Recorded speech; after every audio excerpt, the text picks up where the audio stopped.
Ya, bismillahirrahmanirrahim. Assalamualaikum warahmatullahi wabarakatuh. Kita akan melanjutkan latihan soal terkait dengan exchange of non-monetary asset. Setelah di video sebelumnya, kita belajar tentang exchange fixed asset, di mana situationnya adalah loss, ini ya, si information processing ini.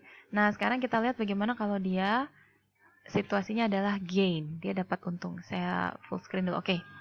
Jadi, exchange dengan skenario dia dapat untung, has commercial substance, dan dia ada commercial substance, jadi harus diakui ya untungnya. Ingat, kalau ada commercial substance, untung dan rugi diakui. Nah, company usually records the cost of a non-monetary asset acquired in exchange for another non-monetary asset at the fair value of the asset given up and immediately recognizes a gain. Jadi, sama seperti yang sebelumnya, asetnya dinilai dari nilai wajar aset yang diserahkan dan langsung mengakui keuntungannya. Kita lihat soalnya. Di sini ada Interstate Transportation Company, dia menukar sejumlah used truck, truk-truk bekas ya, ditambah cash untuk semi truck. Jadi dia beberapa truk bekas ditukar sama semi truck yang ukurannya mungkin lebih besar, satu truk yang lebih besar gitu. The used truck have a combined book value. Ini truk-truk bekasnya. Nilai bukunya kalau digabung adalah 42.000. Dapat dari mana? Dari waktu beli 64.000 dikurang depresiasi 22.000. Kemudian, interstate purchasing agent experience in the second hand market indicates that the used truck have a fair market value 49.000. Maksudnya apa? Jadi, dia punya agen yang sudah berpengalaman di pasar barang bekas. Dia bilang barang si truk ini harganya kalau di pasar 49.000. Dari sini kita udah bisa lihat bahwa ternyata harga pasarnya lebih tinggi. Di buku perusahaan hanya 42.000, di pasar kalau dijual 49.000. Di sini kita bisa lihat dia sudah untung 7.000 ya. In addition to the trucks, Interstate must pay $11.000 cash for the semi truck. Jadi ketika dia mau tukar tambah, dia harus nambahin $11.000 lagi untuk dapat truk yang baru. Interstate compute the cost of semi truck as follow. Nah, di sini kita sudah bisa hitung berapa sih harga dari si semi truck ini dengan cara menambahkan fair value truk yang bekas tadi 49.000 ditambah dengan cash yang kita keluarkan. Jadi, kalau ditanya berapa harga semi trucknya, kita bisa bilang bahwa harganya adalah $60.000 ya. Sama kalau kita tukar tambah harga mobil lama ditambah cashnya. Dan kita gunakan, jika informasi tersedia, kita gunakan fair value-nya. Oke? Mana tadi fair value? Ini ya, 49.000. Dan dia, ingat lagi, adalah kasusnya ada commercial substance. Berarti di sini ketika perusahaan menukar truk bekasnya, ditukar truk baru ini akan membantu perusahaan untuk menaikkan cash flow-nya. Misalnya, mungkin kinerjanya lebih baik, pengiriman barang lebih banyak, lebih cepat, dan sebagainya. Oke, selanjutnya bagaimana jurnalnya? Kita lihat di sini. Kita hitung gain-nya. Di sini ada penghitungan keuntungannya, yaitu fair value 49.000 dikurang dengan book value-nya ya. Jadi keuntungannya adalah selisih antara nilai wajar dengan nilai buku, 7.000. Jurnal yang pertama, karena kita menukar aset, berarti yang pasti kita debit aset barunya, yaitu semi truck. Semi truck tadi nilainya 60.000. Kemudian ingat lagi, yang kedua adalah kita harus catat akumulasi depresiasi aset yang kita tukar, ya, sebesar 22.000. Nah, ini ya, akumulasi depresiasi truk yang lama ya. Kemudian yang ketiga, di sini kita ada gain. Gain itu di kredit ya, berarti sudah tidak ada lagi di debit. Selanjutnya adalah akun kredit. Nah, karena kita dapat truk baru di debit, kita harus buang truk lamanya, ya enggak? Kan kita tukar nih, kita kreditkan truk lama di 64.000, yaitu harga belinya ya. Teman-teman harus ingat lagi, catat ketika kita mendispose aset, menukar aset atau menjual aset, maka aset itu harus dikreditkan senilai cost-nya waktu harga kita belinya, bukan book value-nya ya. Karena nanti dia di set off sama ini. 64 dikurang 22 dapatlah 42 ini ya. Kemudian cash yang kita keluarkan, gain-nya dulu. Gain-nya ada 7.000 dan baru cash yang kita keluarkan 11.000. Jadi harus balance ya. Di sisi debit kita punya 82.000, di sini juga 82.000. 647. Oke. Ini case ketika kita tukar-menukar aset dengan gain, untung. Sekarang di soal selanjutnya masih sama, tapi kita asumsikan dia lacks of commercial substance. Jadi skenario-nya berbeda. Kita asumsi ternyata semi truck yang dibeli ini oleh si perusahaan ini nggak jauh beda loh sama used truck yang kita jual gitu. Jadi tidak ada commercial substance di sini. Maka peraturannya adalah kalau tidak ada commercial substance, gain tidak diakui. Yang diakui hanya loss. Jadi jurnalnya tidak akan ada ini gain ini ya. Bagaimana kalau kita hilangkan gainnya? Berarti semi truck diakui pada book value-nya. Kita lihat jurnalnya.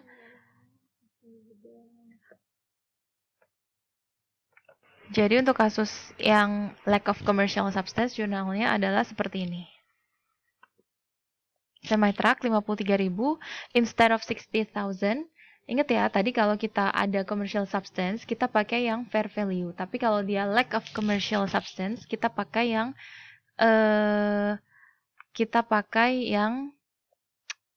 dikurang gainnya. Jadi kita pakai yang book value-nya. Oke, tetap sama accumulated depreciation-nya 22.000, truck-nya 64.000 yang kita buang, dan cash-nya 11.000. Maka di sini kita tidak catat gain ya.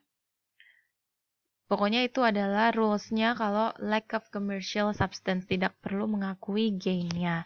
Jadi langsung saja dicatat pada book value-nya, tidak perlu dicatat pada fair value-nya. Jadi perhitungannya bisa pakai yang ini, fair value dikurang gain, atau kita langsung pakai book value ditambah cash-nya. Oke.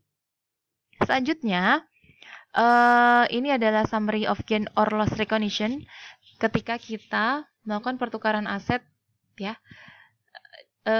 Compute the total gain or loss, this amount equal to difference between fair value. Jadi gain or loss itu dapat dari selisih antara nilai wajar dari aset yang kita serahkan dengan book value-nya. Oke.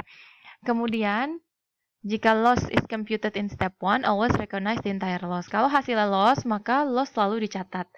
Tapi, kalau hasilnya gain, kita lihat dulu apakah dia ada commercial substance atau tidak. Kalau ada, gainnya dicatat. Kalau tidak ada, gainnya tidak dicatat. Seperti itu ya.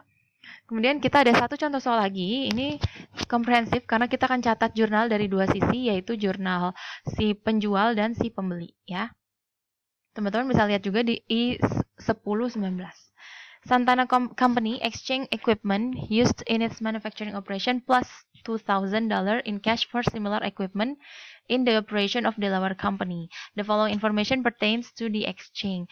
Jadi, Santana ini menukar equipmentnya yang sudah bekas dengan Delaware ya, S&D.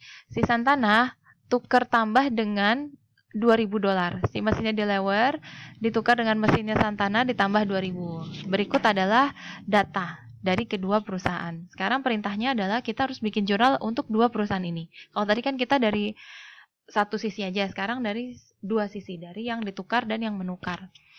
Oke, jadi saya bacakan rinciannya. Santana punya equipment seharga 28.000 dan sudah terdepresiasi 19.000. Berarti sekarang book value-nya bisa kita hitung 28 dikurang 19 ya. Book value-nya 9.000. Kemudian fair value dari equipment-nya adalah 13.500. Dari sini kita bisa lihat bahwa Santana fair value-nya lebih besar daripada book value-nya. Berarti dia untung atau rugi? Untung ya. Di pasar harganya 13,5, di buku dia harganya 9.000. Berarti dia sudah mengantongi keuntungan sebesar 4.500 ya. Dan dia harus membayar cash 2.000. Sedangkan Delaware ini dia punya equipment dengan harga yang sama 28.000, sudah terdepresiasi 10.000, berarti sekarang nilainya 18.000. Oke. Dan fair value-nya 15.500. Jadi kalau si Delaware ini kebalikannya, dia fair value-nya malah lebih kecil. Sekarang bagaimana jurnalnya? Kita lihat dulu di slide selanjutnya. Nah, ini dia menghitung gain or loss-nya seperti yang saya tadi jelaskan ya. Santana punya fair value 15.500. Kemudian dia punya Oke, dia bayar cash 2.000, kemudian Santana menerima menerima asetnya Delaware 15.500. Ini kita tuker ya. Coba teman-teman perhatiin di sini. Fair value Santana 13,5, Delaware 15.500. Baik. Di sini fair value equipment receive ya. Equipment yang diterima, bukan equipment yang diserahkan. Jadi 15.500 ini adalah mesinnya si Delaware, sedangkan 13.500 adalah mesinnya si Santana. Oke. Kemudian untuk menghitung dia gain or loss, kita kurangi si Santana ini dengan cash yang diterima. Cash yang dibayar. Kalau kurung berarti dia mengeluarkan uang. Dikurangi dengan book value-nya. Maka dapatlah dia gain 4.500 ya. Jadi cara hitungnya bisa seperti ini atau seperti yang saya tadi jelaskan. 4.500 ini simply kalian kurangin aja. Saya balik dulu ya. 13.500 dikurang 9.000. Langsung kalian bisa dapat gain-nya ya. 9.000 itu dari mana? 28 dikurang 19. Jadi hasilnya nanti akan sama, 4.500. Begitupun dengan si Delaware, mau tahu dia gain or loss, kalian bisa langsung hitung. 15.500 kalian kurang dengan dia punya book value 18.000, yaitu hasilnya 2.500 ya. Jadi ada dua cara menghitung gain or loss. Kalian bisa langsung bandingkan fair value dan book value asetnya, atau dari aset yang diterima dikurang atau ditambah dengan cashnya. Oke, bagaimana jurnalnya? Kita lihat untuk Santana, karena dia yang menukar asetnya, berarti jurnalnya pastinya ada equipment baru. Equipment barunya adalah senilai, kalau teman-teman tadi ingat, equipment baru adalah fair value-nya dia, fair value-nya Santana 13.500 ditambah cash yang dia serahkan ya, 15.000.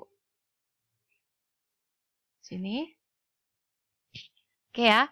Jadi 15.500 dapat dari mana? 13.500 ditambah 2.000. Oke, kemudian dia harus catat akumulasi depresiasi asetnya dia sendiri. Tadi ada di slide sebelumnya. Kemudian dia harus catat gain or loss-nya. Di sini dia gain atau loss? Oke, dia berarti gain ya. Kita mengeluarkan cash 2.000 dan juga membuang aset kita sebesar 28.000 dan ada gain sebesar 4.500. Oke ya, jadi jurnalnya kurang lebih seperti ini untuk Santana. Dan bagaimana untuk Delaware? Delaware pastinya sama. Kalau teman-teman takut bingung ya, nanti di sini tambahin aja equipment strip D. Artinya ini equipmentnya Delaware yang dia peroleh, equipment strip S. Artinya ini equipmentnya Santana yang dia buang. Sekarang untuk Delaware, dia punya equipment baru. Berapa nilainya? Oke, cash. Sorry ya, dia terima cash dulu kan. Si Santana bayar 2.000, Delaware nerima. Kemudian, equipment yang diperoleh Delaware adalah 13.500. Benar ya, karena Delaware itu kan membeli equipment Santana yang fair value-nya 13,5 ya. Kemudian, dia punya depresiasi 10.000 dan dia rugi 2.500. Kemudian dia buang asetnya dia 28.000. Ini kalau teman-teman bingung, kalian coba lihat ke slide sebelumnya. Nanti kelihatan semua nih angka-angkanya dari mana ya. Equipment ini adalah cost-nya asetnya dia sendiri ya. Nah, ini kalau dia case-nya punya commercial substance. Gimana kalau enggak? Nah, ini kalau punya ya tadi. Kalau punya kan dia ngakuin gain. Sekarang kalau enggak, berarti gain ini harus kita buang 4.500. Dan ini akan mengurangi si nilai equipment-nya. Jadi nilai equipment-nya sekarang bukannya 15,5 tapi langsung kita kurangi 4,5 ya. 11.000 sedangkan sisanya sama. Nah, kayak gini jurnalnya nih teman-teman. Kalau dia lack of commercial substance. Sama, hanya kita buang aja gain-nya dan kurangi di nilai equipment-nya. Kemudian Delaware ketika ada commercial substance dan ketika tidak ada bedanya karena dia rugi ya. Karena rugi itu selalu dicatat baik dia ada commercial substance maupun tidak ada commercial substance-nya. Oke, kita sudah selesai untuk pembahasan exchange on non-monetary asset. Terima kasih. Jika ada pertanyaan silakan drop di grup ya. Assalamualaikum warahmatullahi wabarakatuh.